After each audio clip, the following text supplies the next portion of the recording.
Zdravím a vítám vás u mého třetího videotutoriálu v programu Blender. Dnes si ukážeme, jak vymodelovat objekt podle fotografie. Začneme tím, že si vložíme do scény naši fotografii, podle které chceme modelovat. To uděláme tak, že stiskneme klávesu N, tady jedeme dolů a najdeme položku Background Images. Tu si zaklikneme, přidáme Image, otevřeme si. Já ho mám uložený tady. Tak, jak vidíte, žádný obrázek tady není, ale když se přepneme do ortopohledu a podíváme se zleva, zprava, zhora, zdola, to je jedno, tak uvidíme takhle náš obrázek. Začneme teda s tou spodní částí. Zmenšíme si objekt na takový 0,3 a ještě si ho zvětšíme po osách Y a X na takové 3. No, tak. Nyní si potřebujeme udělat ty pilíře. Ty si uděláme pomocí cylindru, který si zmenšíme na 0,3 a po ose Y si ho zvětšíme na 6. No to je moc. Tak si ho zmenšíme jak? Ještě trošku. Takhle. Nyní se už jenom zasuneme do správného místa.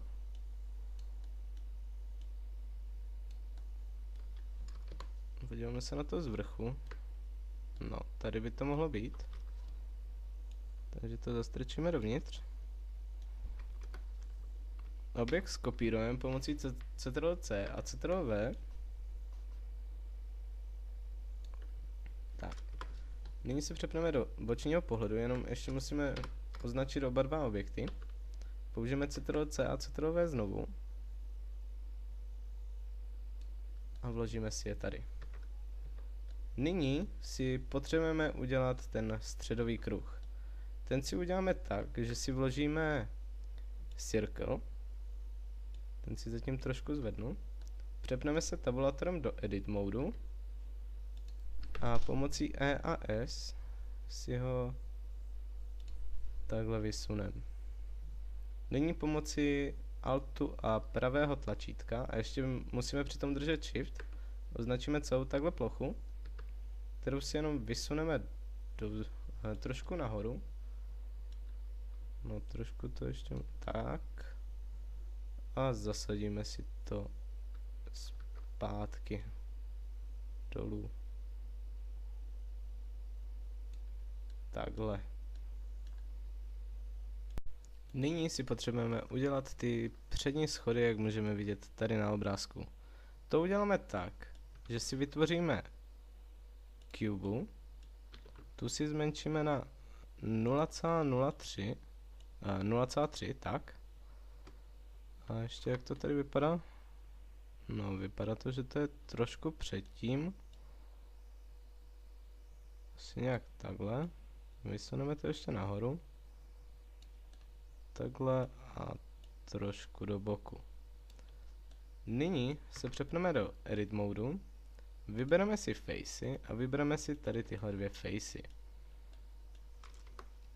Pomocí extrudu si je takhle vysunem nahoru. A ještě to trošku posunu. No, takhle by to mohlo být. A nyní, co budeme dělat, je to, že použijeme funkci boolean, díky které si ořežeme na tady tenhle objekt ty schody. Já vám to rychle ukážu. Vytvoříme si cubu, tu si zmenšíme taky na 0,3. Vytáhneme si. Přepneme se do bočního pohledu. Ať to můžu dát přesně na to. No tak ji trošku jenom zvětšíme. Přece jen to je jenom ořezávátko. A nyní se přepneme do předního pohledu a tu kostku si posuneme takhle. Nyní si zaklikneme tady tenhle objekt, přepneme se do modifieru, přidáme si modifier boolean, jako object vybereme cube a dáme si difference. Nyní, když to aplikuju, tak když odsunu, tak vidíte, že se tady vytvořil schod. On je ještě trošku větší, takže si to posunu nějak. No, takhle by to mohlo být. Nyní, když to odsunu, jo, už to sedí. Takže já to udělám tady na ten zbytek a hned se vám ozvu.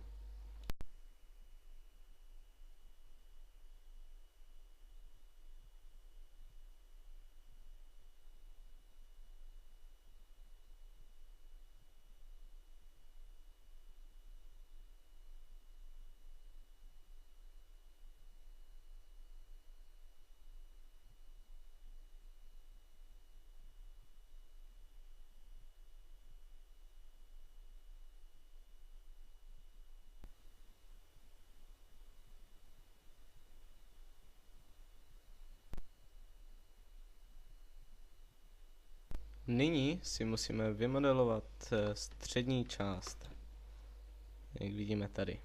Takže si vložíme plane,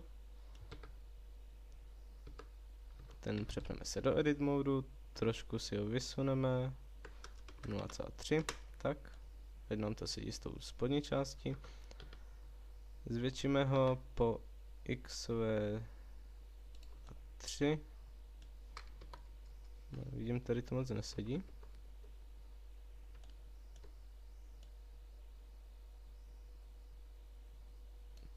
Takhle. A po y taky. A ještě trošku nahoru. Tak a nyní to sedí už v tom.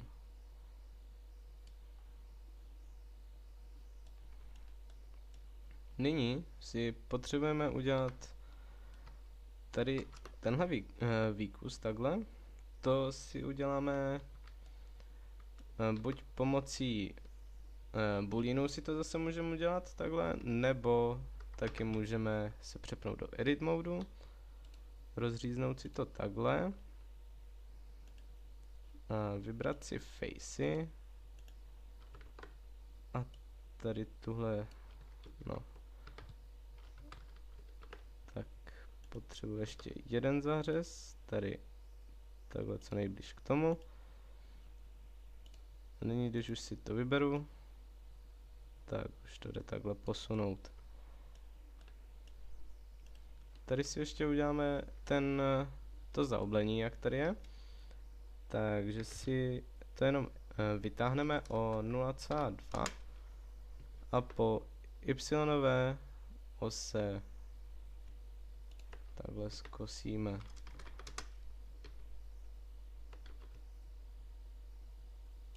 Tak. Teď si musíme udělat ty 3 pilíře, jak vidíme tady. Označíme si to všechno, trošku si to posuneme, nám to tady nezavází. Jak vidíte, tady jsou takhle 3 a jeden vlastně vyčuje až výš nahoru na další patro. Takže my si zatím uděláme tady tyhle 3.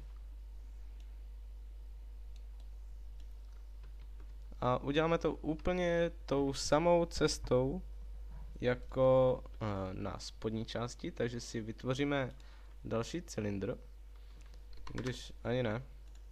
Já si skopíruju tady už ten, co mám, ať to je rychleji.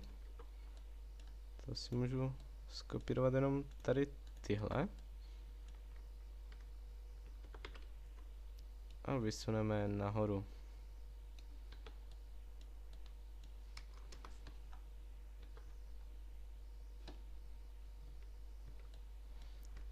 Nyní, jak vidíte, tady tyhle jsou takové větší, tlustší, tak si ještě trošku ty spodní zvětšíme. Po xové o 1,5 a po y taky 1,5. A to si nastavíme tady na každý ten spodní.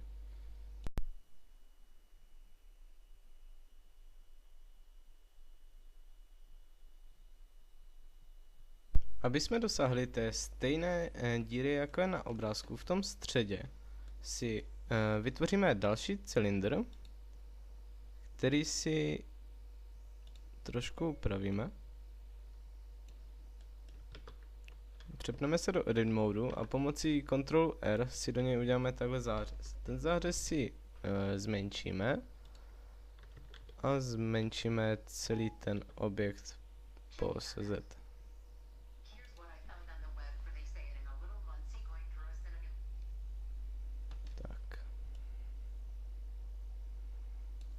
Takhle máme to i přesně ve středu. Klikneme si na ten plane, přidáme modifier boolean, jako objekt použijeme ten cylindr a operaci použijeme difference. Nyní, když vytáhnu ten cylindr, tak vidíte, jak se nám tady vytvořila taková díra. Takže pomocný cylindr můžeme smazat. A ještě než na to zapomenu, rád bych si tady pojmenoval ty části. Takže to uděláme teď v rychlosti.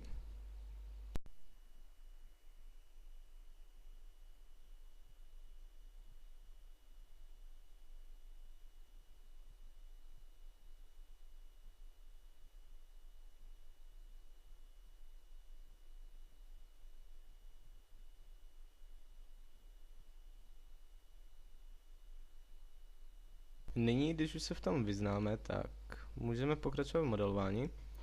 Co nás teď čeká, je vytvořit tady tohle schodiště. Jak vidíme, tvoří to 1, 2, 3, 4, 5, 6, 7, 8 těchto ovalů. Na to použijeme zase cylindr. Zmenšíme si ho. Takhle by mohl být. A nyní si to jenom takhle naskládáme na sebe, jak to vidíme na obrázku.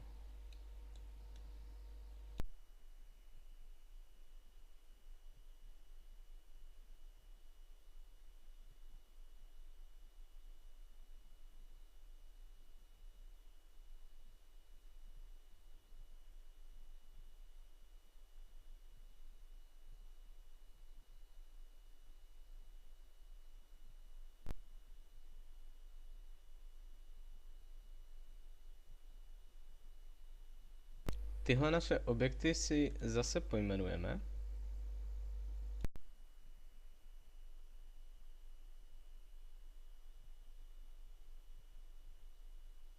Druhé poschodí uděláme stejně jak vlastně první poschodí, čili si vložíme plane, ten si přesunu nahoru, tabulatorem se přepnu do edit modu a po ose Z to vytáhnu o 0,3.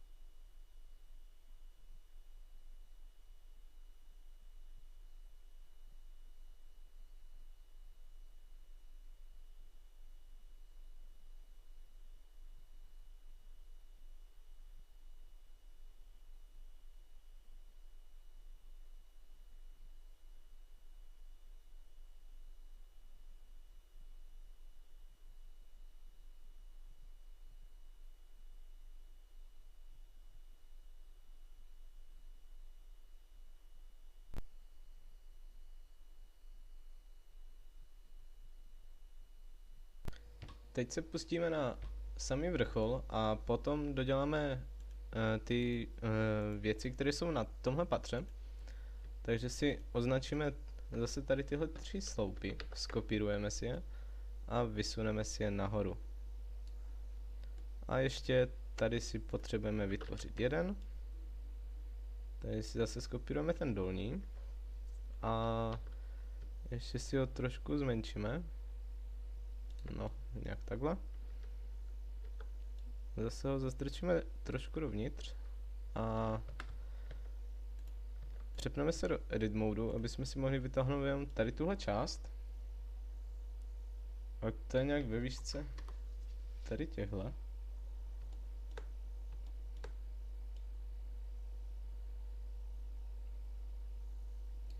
Takhle. A zase si tady vytvoříme další plane.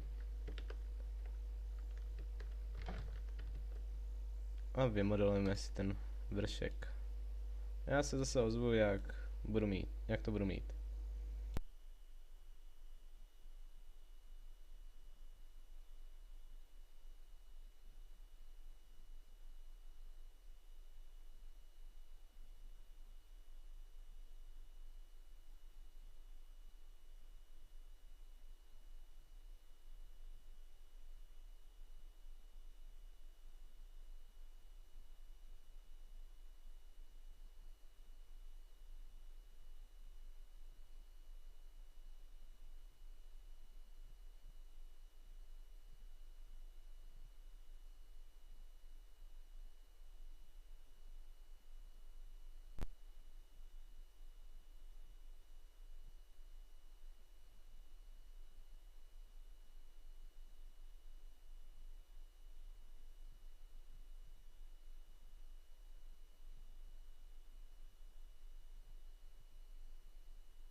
Teď, když už máme to vrchní patro hotové a hotový tady u té vrchní části, tady tuhle ohrádku, tak si vytvoříme ještě k ní tady tuhle houpačku.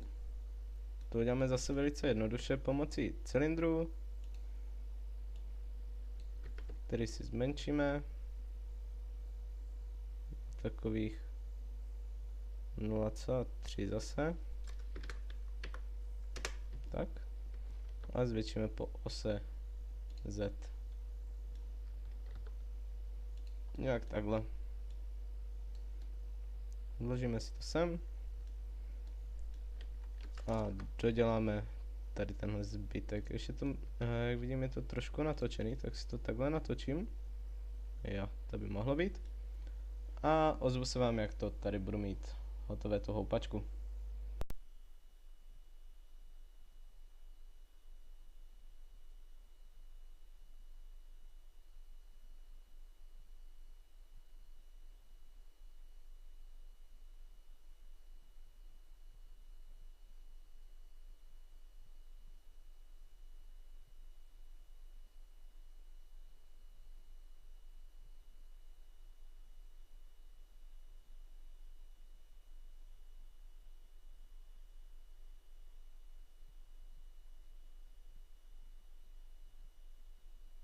Téhle části, k té spodní části vytvoříme jeden cylindr, který tam je.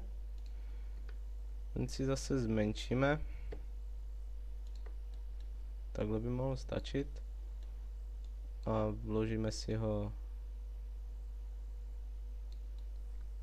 tady, jak je na tom obrázku. A ještě to tam je ze spodu, takže si vložíme další. Si dáme 0,2. No, uděláme to takhle. Skopírujeme si tady tenhle. Ten si zmenšíme takhle. No, ještě zmenšit. Přepneme se do edit modu.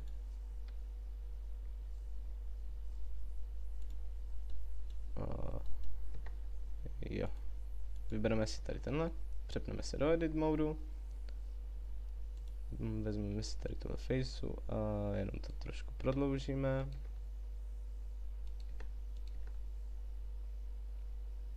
Tak. Tím bychom už měli mít tady tohle patro kompletní. Když se podíváme na obrázek, tak vidíme, že už na tomhle patře nic není. Takže se můžeme přesunout na to první podlaží. Na tom prvním podlaží, jak můžeme vidět, je pouze tady tahle kláda a tady tahle kláda. A ještě tam uprostřed visí jedna. Takže si zase vezmeme cylindr. Se zapomněl odejít z toho object modu, tak. Tu si zmenšíme na 0,4.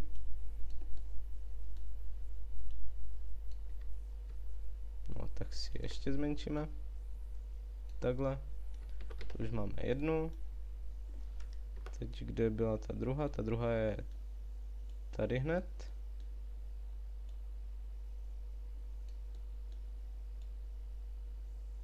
Takhle u toho. A ještě by tam měla být jedna. Se podívám přímo na tenhle obrázek. A ta je přímo tady předtím.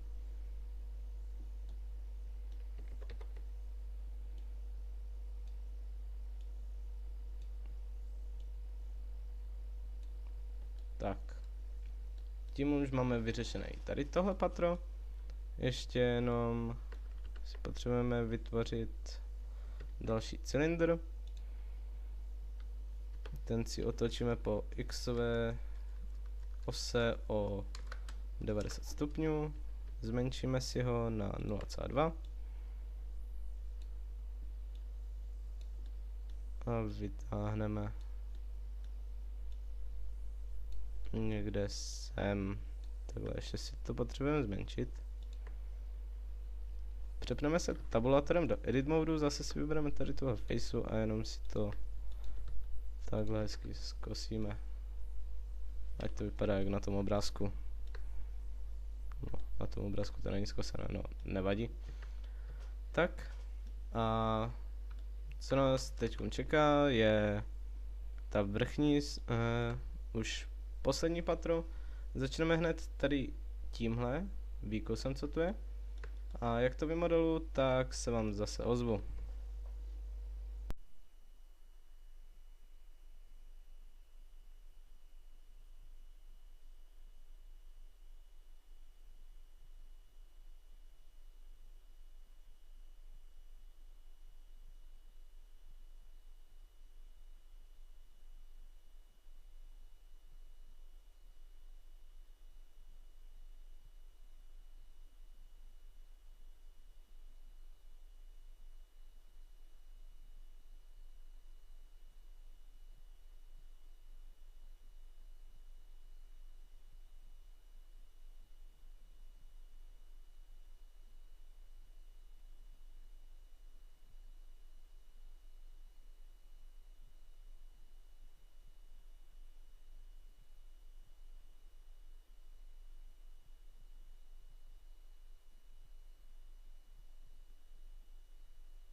Nyní si potřebujeme udělat žebřík za tady touhle houpačkou. Takže si vytvoříme z cubu. Tu si po z-kové ose zmenšíme takhle a po y-nové nějak takhle. Posuneme si to nahoru. A jsou tam, no, jde vidět 5, tak tam uděláme 5. Tak. Raz. 3. 4. A ještě 5. dáme sem takhle. A nyní nám už to stačí jenom spojit, takže si to spojíme. No, použijeme tady tenhle. Tak. Ještě trochu dolů.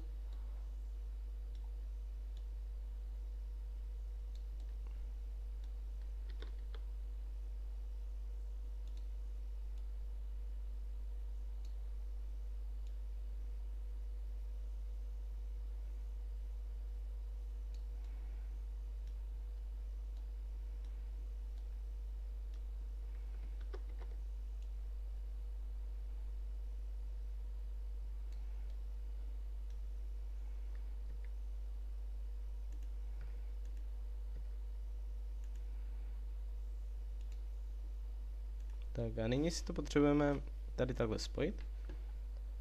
Čehož dosáhneme tím, že to trošku tady takhle otočíme.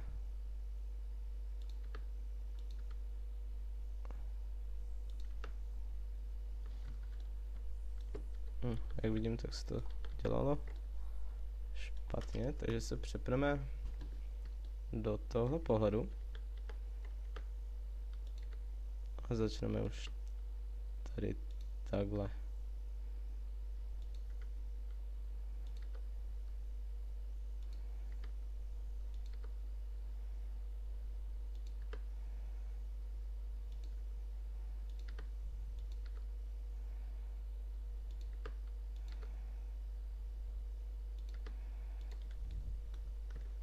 Tak, když už jsme si udělali tady ten jeden, tak teda tady tenhle smažem. Vezmeme si tenhle, ten si skopírujeme a vložíme tady. Tak, nyní už máme žebřík. Teď už nám schází jenom vymodelovat. No, to zase odsunu. Vymodelovat tady tohle sedátko a tady tyhle dvě věci tady. Tak se do toho pustíme. Já to zase jenom zrychlím a jak to budu mít, tak se vám ozvu.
Nyní nám už schází pouze si nastavit textury, takže si vybereme tady jeden z těch provazů.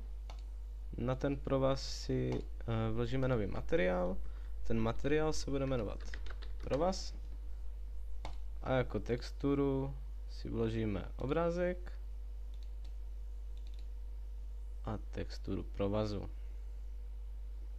To samé nastavíme tady na tenhle objekt, kde už to můžeme udělat jenom takhle, a na tenhle objekt taktéž. A teď nastavovat dřevo, takže si vybereme tady tenhle sloup, pojmenujeme si to dřevo 2 a jako texturu si dáme zase obrázek a dáme si dřevo 2. To samé nastavíme tady na tenhle objekt.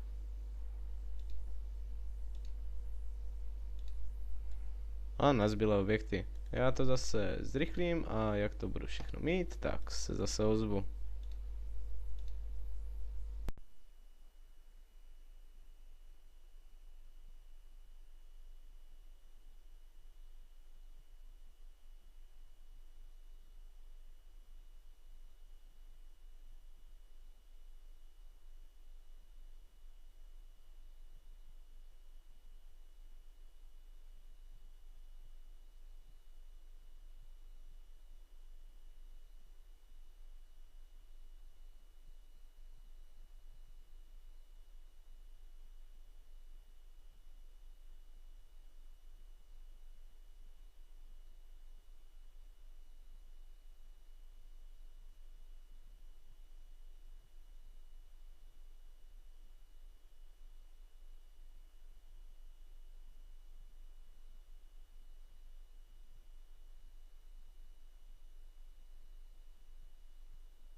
Abych nezdržoval, tak jsem si už rovnou vytvořil scénu. A co nám už jenom schází, potřebujeme si vybrat světlo. Což je tady. Tak. Světlo si tentokrát nastavíme na hemisféru, ať to pořádně září. A nasměrujeme si to na náš objekt. Numperem 0 se zase přepneme do pohledu z kamery a můžeme se podívat, jak náš jak náš model bude vypadat. No.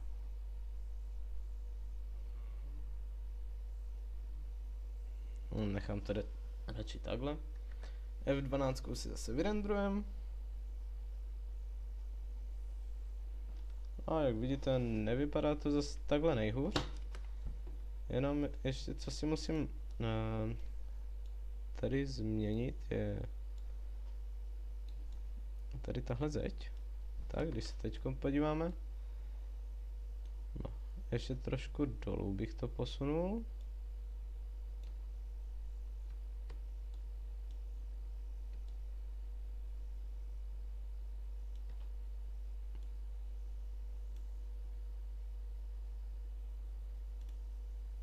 No, nechal bych to takhle. Tak a vypadá to docela pěkně.